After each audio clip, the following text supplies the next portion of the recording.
will still be here next year and the next decade. Planned Parenthood of Indiana will not be intimidated and bullied, and we will not be silenced. 1 year ago today, extremists banned abortion care for more than 1 million people in Kentucky. We didn't let them bully us there. Our Planned Parenthood health centers in Kentucky are still providing essential reproductive, sexual, and gender-affirming health care to tens of thousands of people. Right now, Planned Parenthood in Kentucky is helping folks access abortion care in nearby states where it is still available and protected. Our commitment to Indiana is no different. Today is a dark day for millions of Hoosiers and others who rely on Indiana Planned Parenthood for abortion care. When radical extremists on the Supreme Court overturned the 50-year-old constitutional right to abortion last year, they plunged our nation into a healthcare crisis.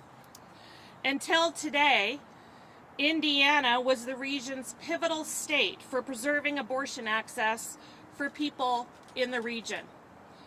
Our appointments were booked out for months. But now extremists are taking away abortion care in Indiana. Abortion bans are discriminatory. They prevent access to reproductive health care for people of color and those working to make ends meet. Indiana's abortion restrictions target Hoosiers of color, indigenous communities, and those already marginalized by our healthcare system. We are here today to assure all Hoosiers, whether you're white, black, brown, or indigenous, whether you're straight, gay, or trans, whether you have health insurance or you're uninsured, Planned Parenthood will never back down, not now, not ever, from providing you the care that you need. I repeat, Planned Parenthood of Indiana will not back down.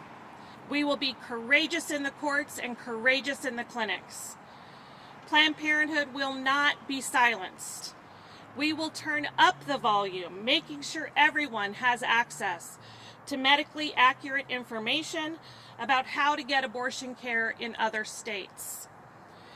Indiana Planned Parenthood Health Centers will continue to provide our long list of essential health care services, including support to help patients access abortion in other states, emergency contraception, birth control and vasectomies, pre- and post-abortion care, STI testing and treatment, pregnancy consultation and ultrasounds, cancer screenings, gender-affirming hormone care for people over 18, wellness visits, and so much more.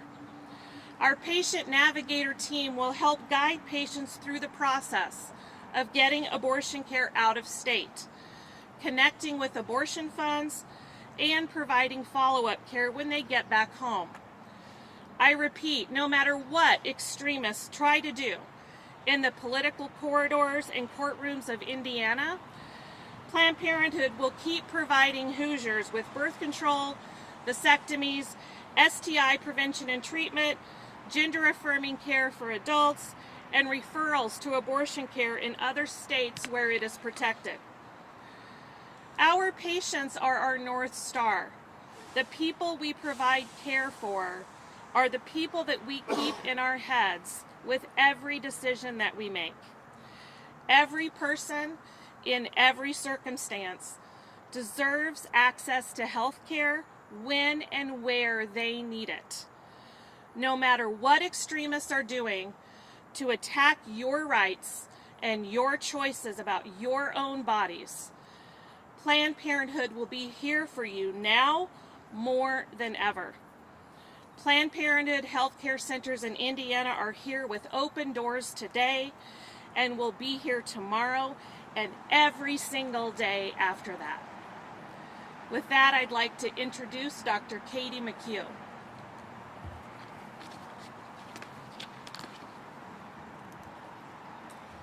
Thank you, Rebecca. And thank you all for being here this morning. My name is Dr. Katie McHugh. I'm a board certified OBGYN and a proud abortion care provider here at Planned Parenthood in Indiana, where we are incredibly proud defenders of abortion care. I've been a physician for 12 years, and abortion care has always been a priority in my career. I chose to provide abortion care because this is life-saving and life-affirming care. There is no greater honor than helping someone regain control of their life. That is exactly what we do when we provide abortion care. When I started my journey to become a reproductive health care expert, I did not think my job would involve press conferences. More specifically, I did not understand that my home state would train me to be a highly skilled physician, only then to ignore my expertise, skills, and knowledge, and more than just ignore, to criminalize my work, to put physicians in jail for this care, and only for political purposes. Right now, nearly half of the country is passing total or near total bans on abortion. Bans that have nothing to do with people's health or well-being. Bans that harm the most oppressed and marginalized people in our communities. And today, in Indiana, hundreds of thousands of people will be refused the care that they need and deserve. We will tell them that they have to leave the state. We will help arrange their travel and their care in other states, and they will have to travel hundreds of miles to reclaim ownership of their own bodies and futures. Or perhaps they will be so confused by the legal landscape that they will give up and not even try. Historically, we know that when abortion care is not available and not accessible, people become desperate. And that is exactly what we have seen already in Indiana over the last year since the passage of SEA 1. We've seen patients attempt to end pregnancies through dangerous means when they felt there were no other options. We've seen assault survivors struggle to meet the deadlines imposed by the state to terminate a pregnancy. We've helped so many for whom this is not the right time to expand their family. And these are just the stories of the people who find us. Imagine all the people who never make their way to care. We're here because what's happening in Indiana represents what's happening everywhere. Politicians are so out of sync with what the people want, the people that they are supposed to be representing want. Over 70% of people in Indiana support access to abortion care. But instead of supporting patients choosing abortion, like children or rape survivors or people with life-threatening conditions, the state instead denies basic health care. And meanwhile, healthcare providers and soon patients are being targeted and attacked by our state. These tragedies are not the exception, they're inevitable outcomes. And when you consider Indiana's abysmal maternal and infant mortality rates, it is clear that this ban isn't about protecting life. Even worse, politicians are funneling taxpayer dollars to fake medical clinics whose goal is to shame and manipulate pregnant people. Crisis pregnancy clinics are not regulated. They are not run by medical professionals, and they intentionally deceive people seeking pregnancy termination, interfering with appropriate and timely medical care. They place themselves just next to actual medical centers to confuse patients. And if you don't believe me, look next door. With an abortion ban in place and even more funding heading their way, we anticipate that these fake clinics will become even bolder and will ramp up their lies and deception in an effort to force patients to stay pregnant against their will. No one should be subjected to healthcare deception from fake health clinics, and no one should be forced to undergo pregnancy when they don't consent to it. Our most basic expectation from our healthcare system should be to receive accurate and truthful information. Patients need and deserve access to legitimate healthcare providers and information. Providers who will offer them a full range of pregnancy options, including local abortion care or assistance traveling out of state to access that care. The American Medical Association Code of Ethics says, physicians have an ethical responsibility to seek change when they believe the requirements of law or policy are contrary to the best interests of patients. And this is exactly why we are here today. Our patients are our passion, and we aren't alone. As healthcare providers, we will continue this fight. We will fight for access to abortion in our communities covered by insurance. We will fight for the reproductive freedom to control and define our futures, and we will fight against abortion, shame, and forced pregnancy. No matter the landscape, abortion is here to stay, and so are those of us who provide abortion care.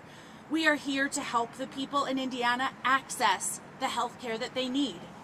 And we invite the community to join us. We challenge all Hoosiers to stand up against this oppression and to reclaim the right to control our bodies and our futures. This is not the first battle, and it will not be the last. And with that, I am so proud to be here today with another soldier in this fight. Dr. Rick Henderson is a resident, an OBGYN in training at Indiana University, and I'm proud to be here with them today.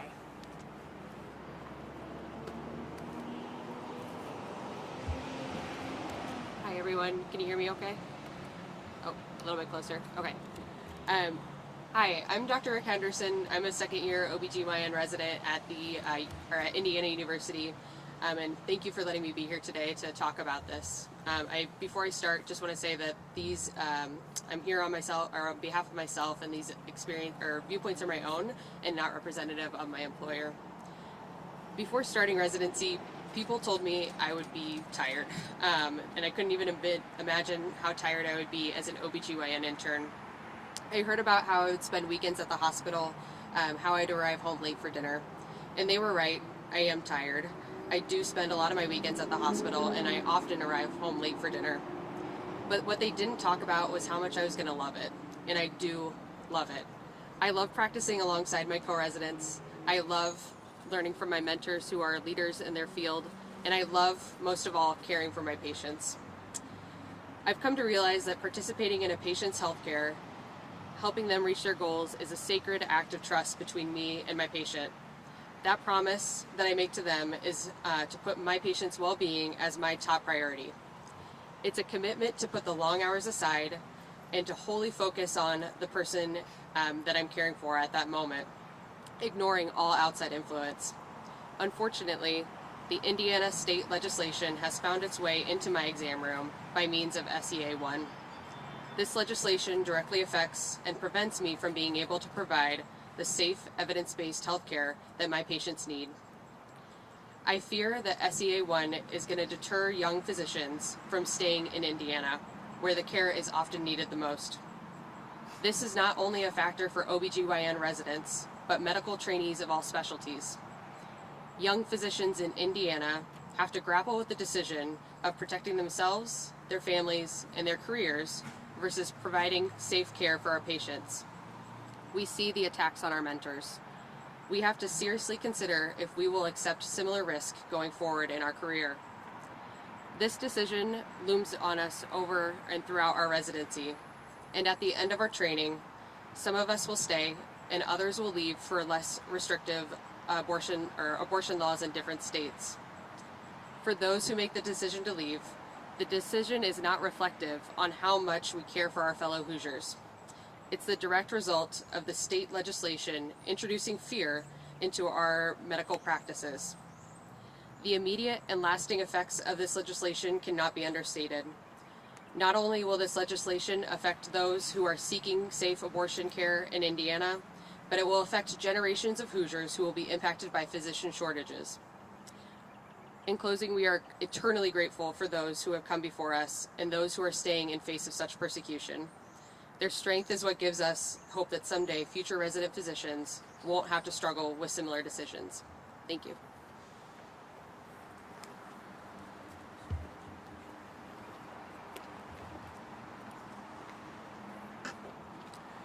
Thank you all for being here today. We're available for questions if you all have any questions you'd like to pose. So with the latest filing late yesterday, technically the ban hasn't taken effect yet. It might not take effect today. It could take effect at any moment, it seems.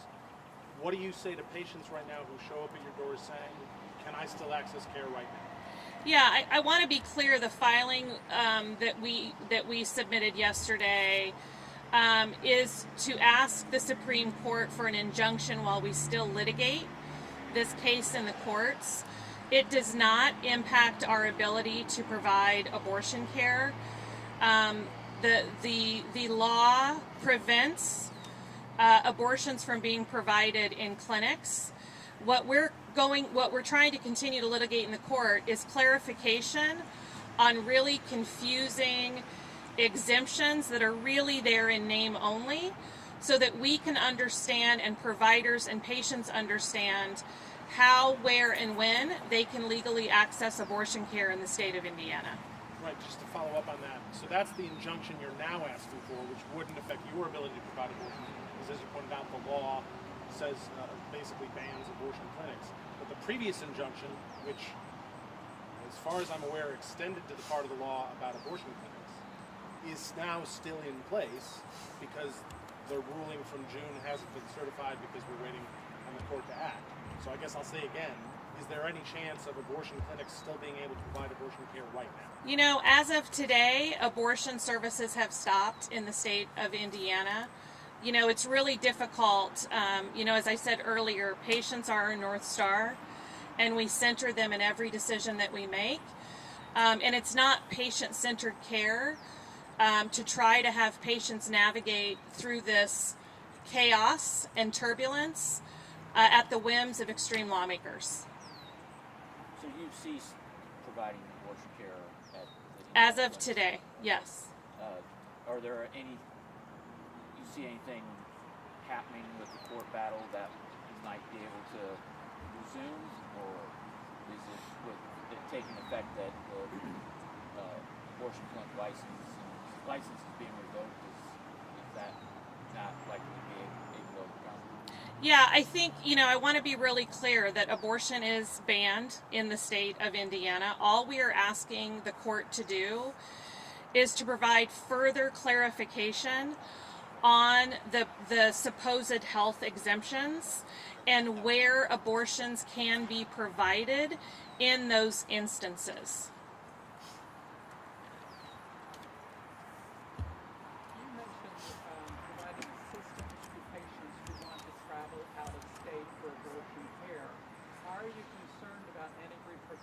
From the Attorney General trying to get into your patient files and find out who you have provided that assistance to?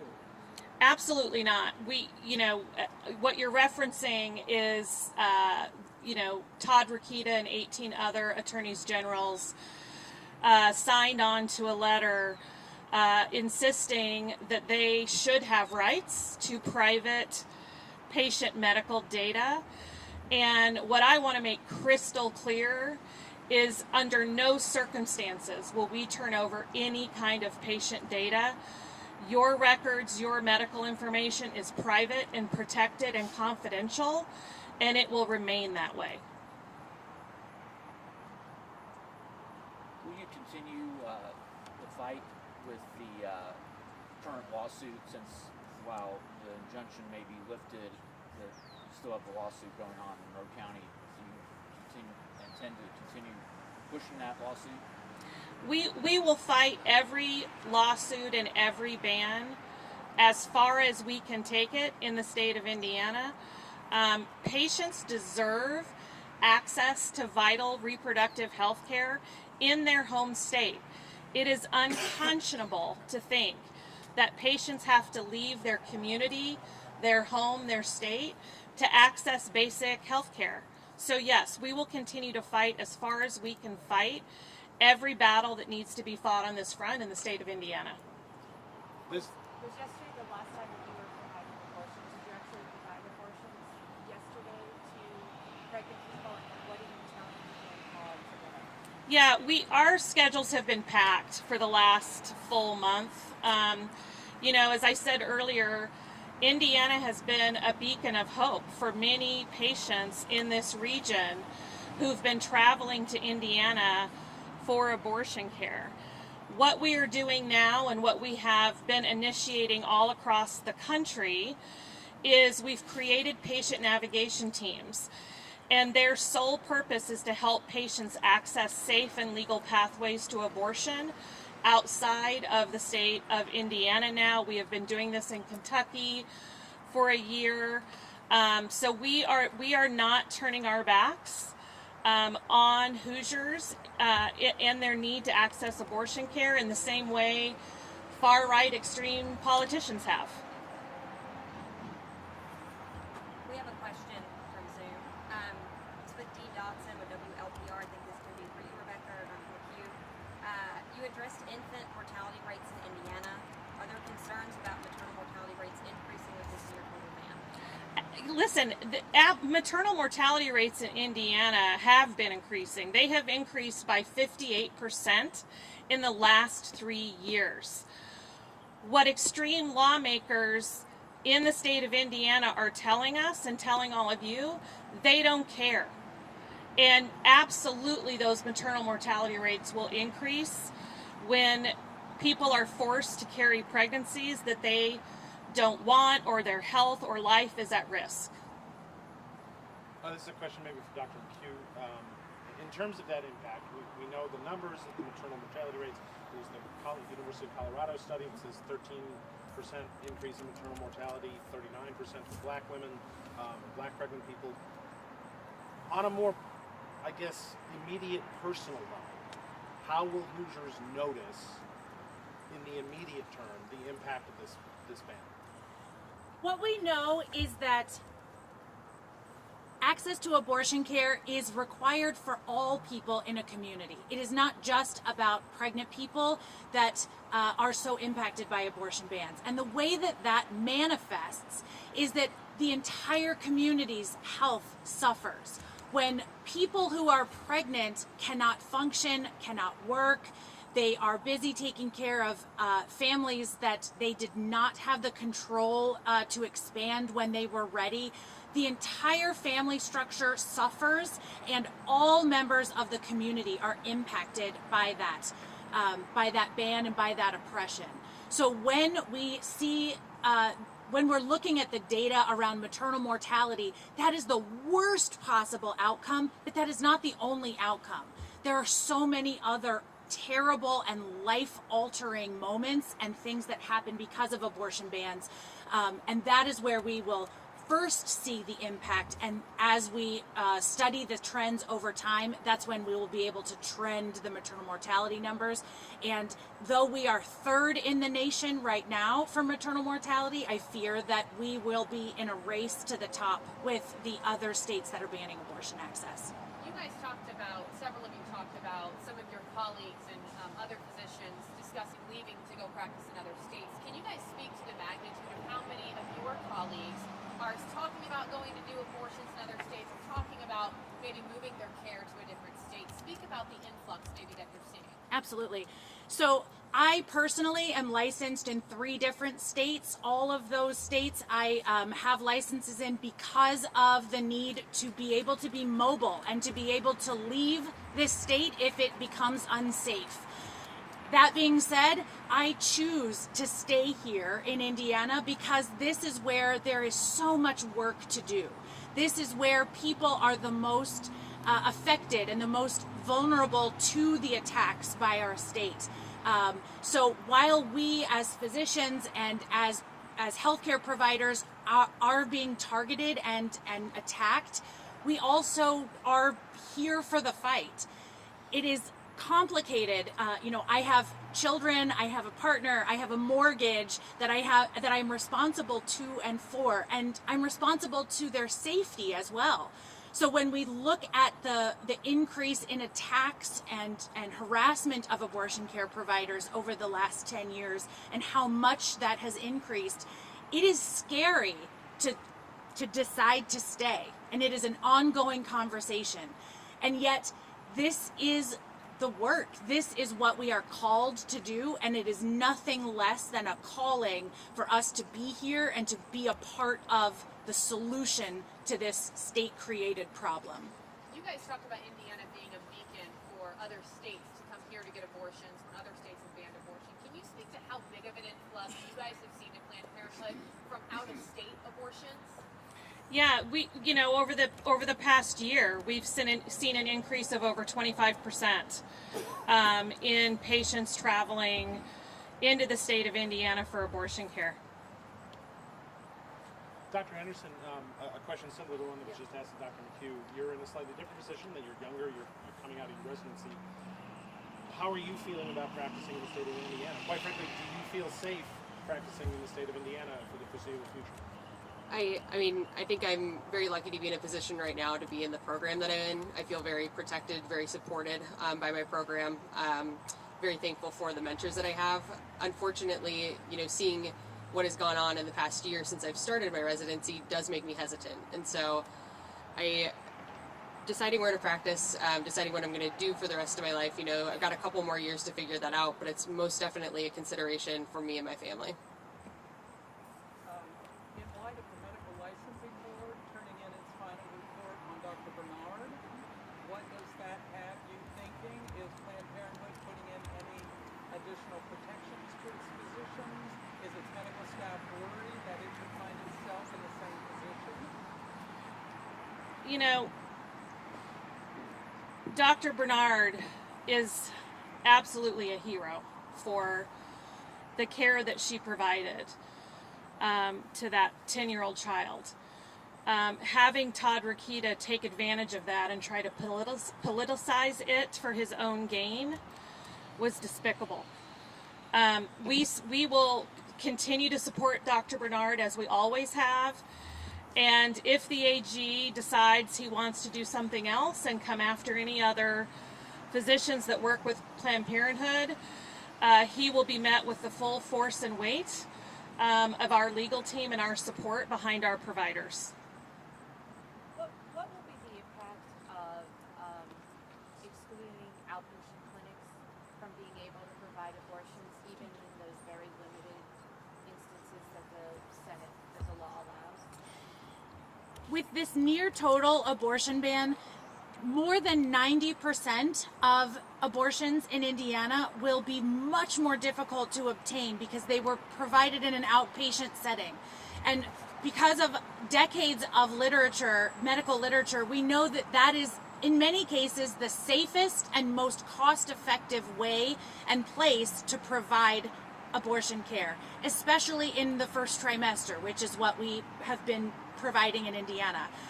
The impact of pretending to allow exceptions, of writing exceptions into the law which are so difficult to understand and impossible to navigate for patients, the impact of that is that patients who deserve abortion care, who need abortion care for their health, for their life, for their family's sake, they will be met with incredible obstacles and challenges. There are some hospitals in the state that are trying to rise to that occasion and trying to expand their access, but that is not enough to absorb the volume of patients that we have cared for historically in Indiana. And it's also not appropriate for us to depend solely on one or two hospitals to take care of all the people in Indiana. So what we will see is that most people in Indiana, the vast majority of people in Indiana who need abortion care, will have to leave the state. And that is, as Rebecca said a bit ago, that is unconscionable, that you can't access basic, safe, evidence-based medical care in your own community. Hi, my name is Dr. Amy Caldwell. I wasn't planning on speaking today, but I just wanted to step in and kind of on the the coattails of Dr. McHugh and say that I am an abortion provider both for Planned Parenthood of Indiana. I'm also a hospital-based abortion provider at Indiana University Health, and we will continue to provide abortion care as we are legally allowed to everyone that we can. We do anticipate there will be many people we cannot take care of, and we are committed to doing what we can for those patients under the legal restrictions that are now in place. Thank you. This is a question for Dr. McHugh or Dr. Caldwell, both of you. Maybe. Sorry, this is the last question too. We have to wrap up. Okay. Hi. As we've gotten closer and closer to this ban now taking effect, what are your conversations with your patients? What are those conversations with? Over the last year, since the discussion last year in the special session, and then the passage of the law, and then the injunction, and over the entire last year, patients are scared. Patients come into our offices and they are worried that they will be arrested just for being there. This legal landscape and the confusion that it has created is not a normal way to provide health care. So patients continue to be scared and confused, and they're so grateful and relieved when they have been able to get their abortion care. And then that is immediately accompanied by a fear for what happens to my sister, what happens to my mom, what happens to my best friend. What are we going to do? And so our answer has been consistent, and it is that we will still be here. We will still be here to help get you the care that you need, even if that is not with us, even if that is not in our state. We will be here to help get you to the place that you need to get the care that you need, because that is what we do. That is what we do, is that we show up for the patients when they need us, and we continue to find ways to make it happen for them. So we're there in their fear, we're there in their relief, and we're there in their anxiety and their nervousness about what to come. We're always going to be there. Thank you. If y'all have any other questions, feel free to email us. Thank you all for being here. Thank you.